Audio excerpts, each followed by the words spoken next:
Yeah, I mean, KK is our, our senior that has tons of experience in anything she does. When she gets out on the floor, she just got to get a feel for what's going on real quick. And then, what they were doing is we did a good job of adjusting to how they were guarding on-ball screens with Brittany and KK.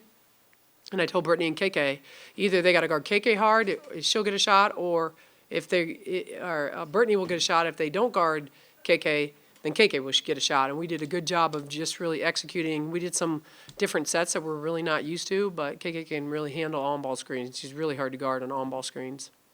Okay. What adjustments did you make during halftime, and what did you kind of say in the locker room to kind of turn it around for the second quarter? So kind of what was the transition into the second half? We adjusted just one or two things in our press, and we adjusted one or two things in the half-court defense. And we knew number 21 was averaged 16 points a game, and so we needed to really stop letting her get shots off. And number 23, I thought we did a good job on her. She averages 16 points a game too. So we were just really talking about really keying on them. And if they made twos, they made twos, but they can't keep hitting threes on us. I mean, they were doing a great job. We knew that they were a three-point shooting team, but they did a really good job of hitting threes in the first half. Coach, you played a team in St. Mary's that averaged 74 points a game. Mm-hmm. You held them into the 50s. Do you feel good about how your defense played today? The press, yes, for sure the press. The press was the reason for the last game, too. And I think Diamond and Cortasia do a great job up on top of pressuring the ball. And then, Georgia and KK and Siani, they can look around and find next pass. And then getting people into those traps was a lot of fun. But I think Mossany and Janaea did a really good job in the back line, too, of getting some steals. Moss got some steals back there because we were getting good traps. And then Moss was kind of running through some passing lanes and got some steals. They put up over 30 three-point shot attempts. Mm-hmm. Is it a challenge when you face a team like that? Yes. Spreads things out offensively? Yes, but to be honest, they play better against teams that play man because they pass and cut and pass and cut and pass and cut. I mean, it's just their offense. I've known him for years.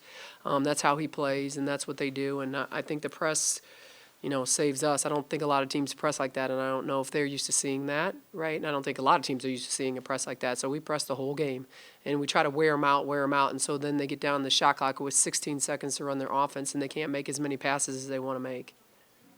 Coach, your team seemed to really open things up in the paint in the second half compared to the first half, Mm-hmm. with Brittany Smith getting going. And how was the team able to get that open and get those open looks and possessions and make clean, easy baskets? Yeah, it's one of our sets we run that, and I was just telling them, to set the on-ball screen, Brittany sets the on-ball screen, they come off the on-ball screen, you throw it back because they're running in on Brittany, and then if they guard you, then Brittany's open. If they don't guard you, you have a wide open shot. And I think that's how Georgia got a three. That's how KK got a lot of her shots off there in the second half too.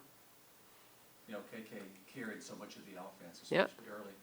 As a coach, do you sit there thinking, good for her, but I want everybody else to get involved offensively? Well, I think when she got injured, the UCLA game and the James Madison game, I think it really let Georgia step up, Brittany step up, Moss step up, Siani step up, all the rest of them, Diamond step up.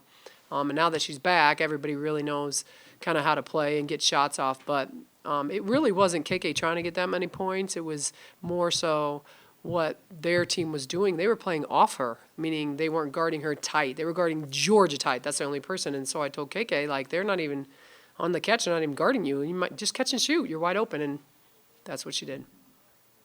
If you could do one thing a little bit better tomorrow, Mm-hmm. what would that be? Well, the team's completely different. So they don't shoot threes. They ram it into the paint. They drive.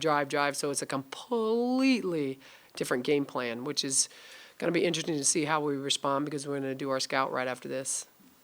One or two more? Coach, you talk about completely different game plan. What's the challenge and kind of joy of being able to have these back-to-back home games and really be able to challenge your team in a situation like this? I don't think there's any joy, but I think it's good for when we play in the conference tournament to be able to play back-to-back games, and obviously it's keeping us in really good shape because we press the whole game and nobody does, and so we stay in really good shape, and I think when we get into February, we're like one of the most in shape teams. Hopefully they'll, get a lot of running in, and then they go home for Christmas, and I pray that they still do a little bit of running.